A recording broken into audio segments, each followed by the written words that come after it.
Derechos sociales y suspensión de garantías.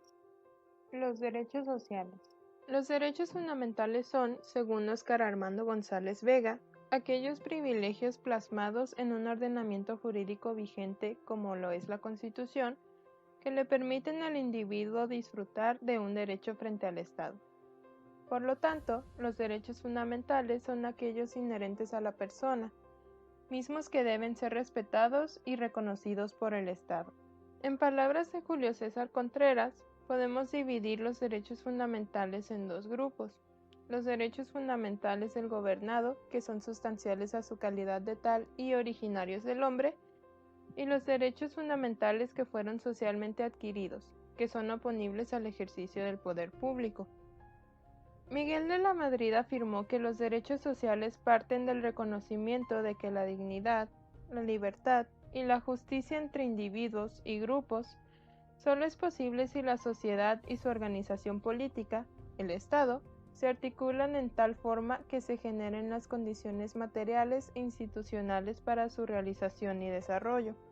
En el caso de los derechos sociales, el Estado está obligado a su cumplimiento directo cuando las leyes así lo señalen, y en los términos que se establezcan en ellas.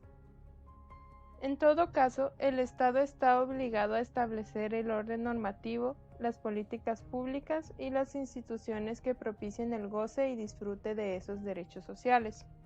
El alcance de las obligaciones del Estado para atender a los derechos sociales depende del potencial económico de cada país y de su sistema de distribución de la riqueza y el ingreso. Sin embargo, el derecho internacional ha producido declaraciones de derechos sociales que inducen a los Estados nacionales y a las organizaciones internacionales a promover y a hacer efectivos tales derechos. Los derechos sociales a nivel de la ley fundamental fueron establecidos por primera vez en la técnica constitucional del mundo en la Constitución mexicana de 1917, efectuando uno de los avances más ricos de esta Carta Suprema, producto de la Revolución Mexicana que después seguirían muchas constituciones de otros países. Los derechos sociales, como cualquier otro derecho, tienen tres elementos: el titular, el obligado y el objeto de la prestación. La titularidad de los derechos sociales humanos y fundamentales corresponde a la persona natural o individuo. Esto es porque el directo destinatario de la alimentación, la salud, la educación, la vivienda, el trabajo o la seguridad social es la persona humana. Es el individuo quien sufre hambre, enfermedad, desempleo, falta de techo o de protección social en la vejez. Los derechos sociales pueden tener diversos y múltiples obligados. Su determinación corresponde al legislador en caso de derechos sociales legales, al constituyente en el caso de los derechos sociales fundamentales y a los estados y jueces constitucionales o internacionales en el caso de los derechos sociales humanos. Los obligados pueden ser personas particulares, como el empleador en el caso de la salud o seguridad social, o el Estado, como en el caso del menor que exige alimentos o el trabajador que demanda sus prestaciones sociales. En los derechos sociales, el objeto del derecho son prioritariamente prestaciones fácticas positivas, obligaciones de hacer, a diferencia de otros derechos que imponen obligaciones de no hacer para el Estado. Dentro de los derechos sociales podemos encontrar englobados el derecho a la salud, educación, derechos de los campesinos, trabajadores y consumidores, entre otros. En este video estudiaremos solamente los últimos tres. Derechos de los campesinos. El derecho de los campesinos también se conoce como derecho agrario y se encuentra contemplado en el artículo 27 constitucional. Cecilia Mora Donato sostiene que el derecho agrario es el conjunto de normas que regulan todo lo relativo al cultivo de la tierra y derechos de las mujeres y hombres que la trabajan, como son las diversas formas de tenencia de la tierra, la organización, la explotación y el aprovechamiento de la actividad agrícola. Esta rama supone, por un lado, un conjunto de normas jurídicas relativas al agro, es decir, al campo. Por otro, una regulación efectiva y eficaz de las diversas instituciones, como son la Procuraduría Agraria, el Registro Agrario Nacional y tribunales agrarios encargados de dar satisfacción a todos los conflictos que se presenten en torno a lo agrario. Los dos objetivos básicos de la disciplina son la regulación y el disfrute de las diversas formas de tenencia de la tierra, ejidal, comunal y pequeña propiedad, ligadas a la producción agropecuaria y consagradas a nivel constitucional. La segunda es la regulación y la organización de las explotaciones agrícolas. Se trata de un derecho autónomo en virtud de que se rige por principios propios y distintos a los que inspiran otras disciplinas jurídicas. Esta autonomía se ve reflejada en leyes específicas relativas a la agricultura, como la ley agraria. También se trata de un derecho social porque sus normas e instituciones tienden a la protección de la población campesina económicamente débil, asegurando su convivencia con otros sectores demográficos de la sociedad sobre la base de la justicia y la equidad. En el artículo 27 constitucional, el constituyente deja ver que el problema de México había sido la mala distribución de la tierra. Desde la época colonial y hasta nuestros días, las revoluciones y revueltas que han agitado al país, incluso las más recientes, demuestran que en el fondo de todas nuestras contiendas civiles se encuentra la miseria de los hombres y mujeres del campo. Por ello, el constituyente estableció la facultad del Estado de imponer a la propiedad privada las modalidades que dictará el interés público para evitar que, como en el pasado, volviera a concentrarse la propiedad de la tierra en unas cuantas manos o se hiciera de esta un instrumento de opresión y explotación. Otra rama de los derechos sociales son los derechos del consumidor, establecidos en el artículo 28 constitucional. Según Miguel Carbonell, los consumidores en la actualidad constituyen un grupo vulnerable por cuestiones que tienen que ver con el desarrollo tecnológico y por la forma tendencialmente monopolista que han tomado los sistemas capitalistas, lo cual ha llevado a las regulaciones minuciosas de sus derechos en muchos países, a veces incluso a través de previsiones constitucionales. Los consumidores se encuentran cotidianamente con la necesidad de realizar actos jurídicos frente a grandes corporaciones. Muchas veces, dichas corporaciones gozan de un régimen de monopolio en la prestación de un servicio público e imponen casi por la fuerza sus condiciones a los consumidores. Por ello, como lo ha dicho Mauro Capelletti, hay que reintegrar el equilibrio entre las partes de forma que se proteja efectivamente la libertad de mercado. Aunque en México la Constitución hace solamente una breve mención sobre la especial protección hacia los consumidores, no llega a recoger derechos fundamentales en esta materia. El último renglón del párrafo tercero del artículo 28 de la Constitución dice: la ley protegerá a los consumidores y propiciará su organización para el mejor cuidado de sus intereses. Para regular legislativamente el párrafo anterior, se expidió la Ley Federal de Protección del Consumidor en 1992, donde establece en su primer artículo los principios básicos a las relaciones entre proveedores y consumidores.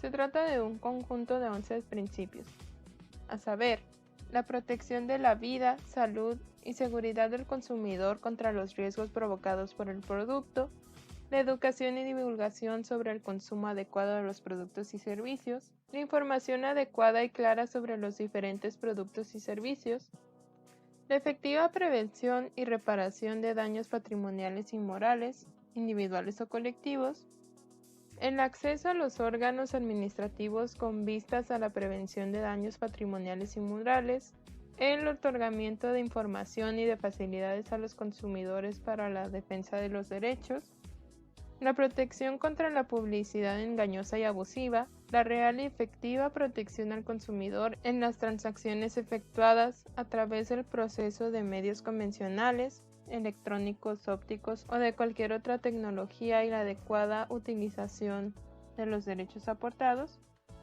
el respeto a los derechos y obligaciones derivados de las relaciones de consumo, la protección de los derechos a la infancia, adultos mayores y personas con discapacidad e indígenas, y la libertad de constituir grupos y otras organizaciones de consumidores que, sin contravenir las disposiciones de esta ley, sean garantes de los. El derecho de trabajo, que es diferente a la libertad de trabajo que establece el artículo 5 constitucional, en palabras de Adolfo Sánchez Castañeda, comprende una serie de principios y normas que regulan las relaciones entre trabajadores y empleadores y de ambos con el Estado. Son la Constitución mexicana y la Ley Federal del Trabajo las que se encargan de regular las relaciones entre trabajadores y patrones.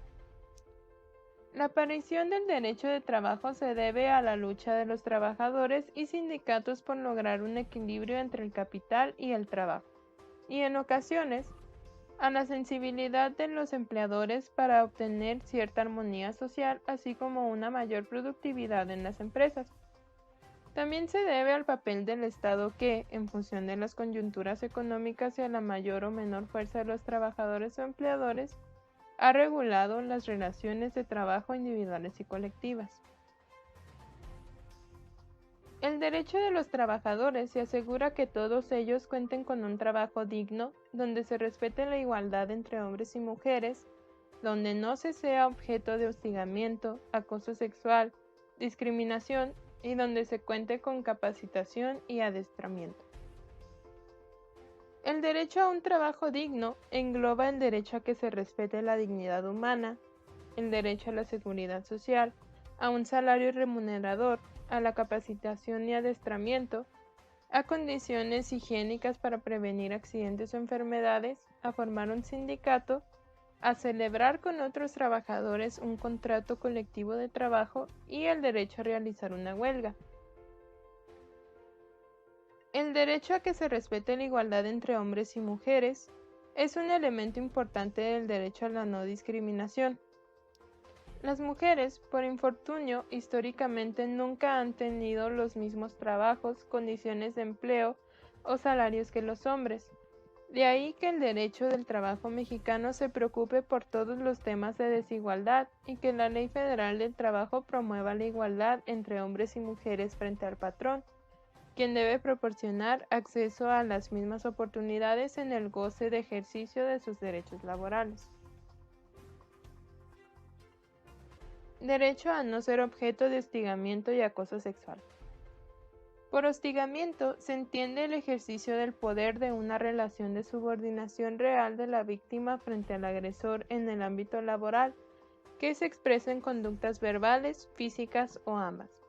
Y por acoso sexual, una forma de violencia en la que, si bien no existe subordinación, hay un ejercicio abusivo de poder que conlleva un estado de indefensión y de riesgo para la víctima, independientemente de que se realice en uno o varios eventos. Además del hostigamiento y el acoso sexual, puede existir el acoso laboral. No lo contempla claramente la legislación laboral, pero se puede incluir en la prohibición del empleado de dar malos tratos al trabajador. El acoso laboral implica todos aquellos actos o comportamientos en un evento o en una serie de ellos, en el entorno del trabajo con motivo de este, con independencia de la jerarquía de las personas, que atentan contra la autoestima, la salud, la integridad, libertad o seguridad de las personas. En estos casos se encuentran la provocación, presión, intimidación, exclusión, aislamiento, ridiculización o ataques verbales o físicos de forma evidente, sutil o discreta que provocan humillación. En el artículo 3 de la Ley Federal del Trabajo se establece el derecho a la no discriminación, el cual señala que no podrán establecerse condiciones que impliquen discriminaciones entre los trabajadores del motivo de origen étnico o nacional, género, edad, condición migratoria, opiniones, preferencias sexuales, estado civil o cualquier otro que atente contra la dignidad humana. Excluye como actividades discriminatorias de las distinciones, exclusiones o preferencias que sustenten en las clasificaciones particulares que exija una labor determinada. Ahora hablaremos de la suspensión de derechos.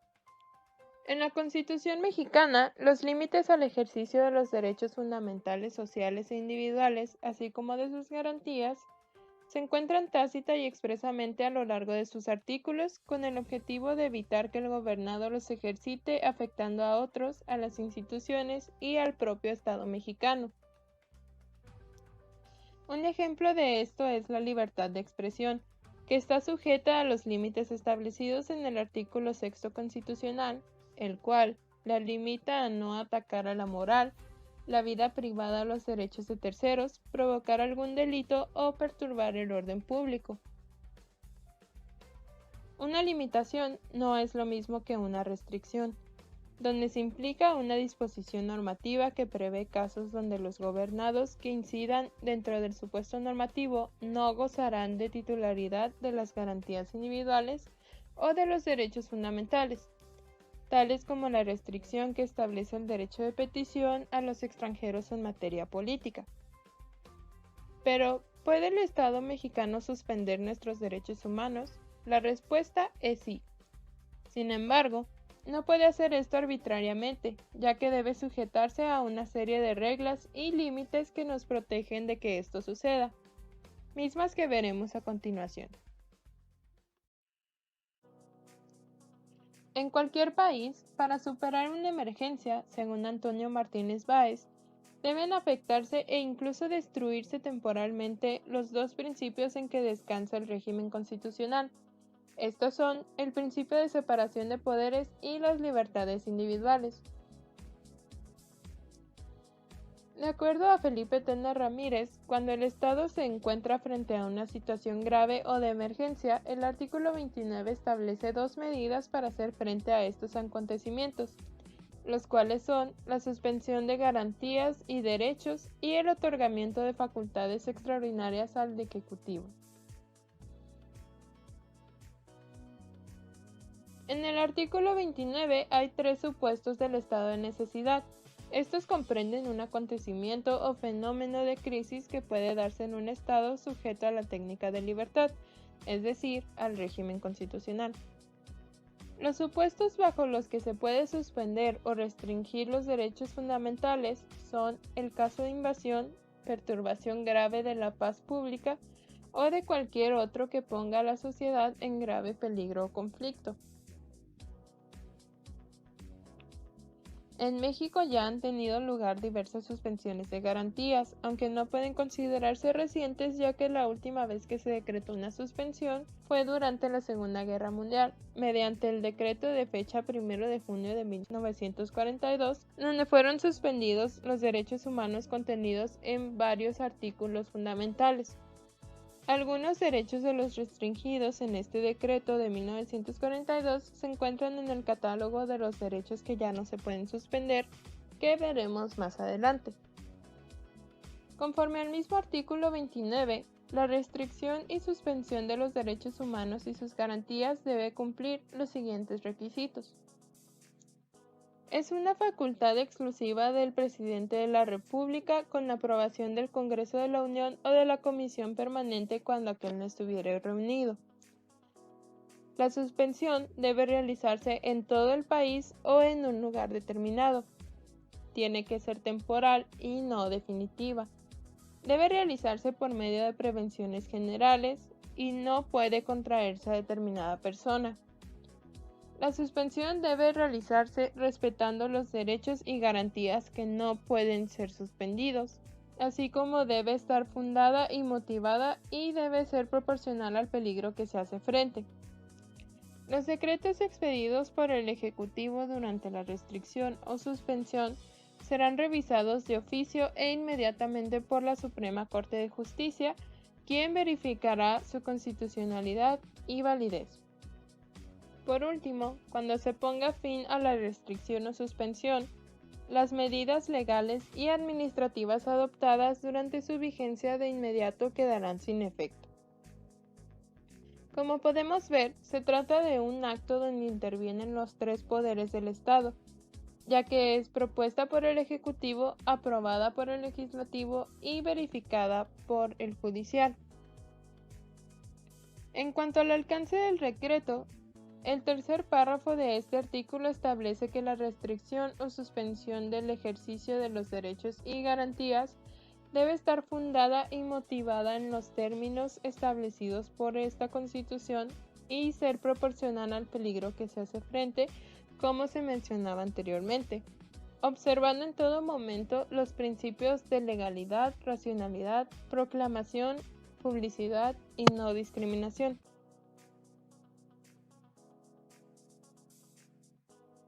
Por otro lado, el párrafo cuarto establece la aplicabilidad y vigencia del mismo, estableciendo que cuando se ponga fin a la restricción o suspensión del ejercicio de los derechos y garantías, las medidas legales y administrativas adoptadas durante su vigencia quedarán sin efecto inmediatamente y el Ejecutivo no podrá hacer observaciones al decreto mediante el cual el Congreso revoque la restricción o suspensión. Tena Ramírez señala que las facultades extraordinarias, como las que se aprecian en este artículo, consisten generalmente en la transmisión parcial de la función legislativa que hace el Congreso en favor del Ejecutivo, lo que quebranta excepcionalmente el principio de división de poderes. Recordemos que este está establecido en el artículo 49 de la Constitución, cuyo texto dice que el supremo poder de la Federación se divide, para su ejercicio, en el legislativo, ejecutivo y judicial, y dos o más de estos poderes no pueden reunirse en una sola persona, así como tampoco se puede depositar el legislativo en un solo individuo.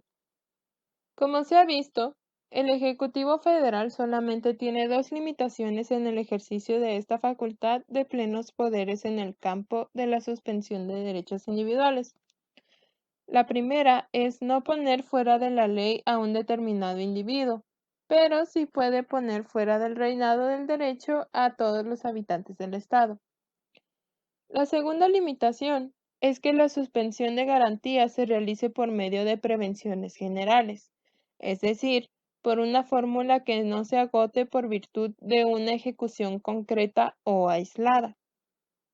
Como mencionábamos, uno de los requisitos para que proceda la suspensión es que deben respetarse una serie de derechos que no pueden ser sujetos a suspensión, establecidos en el segundo párrafo del artículo 29.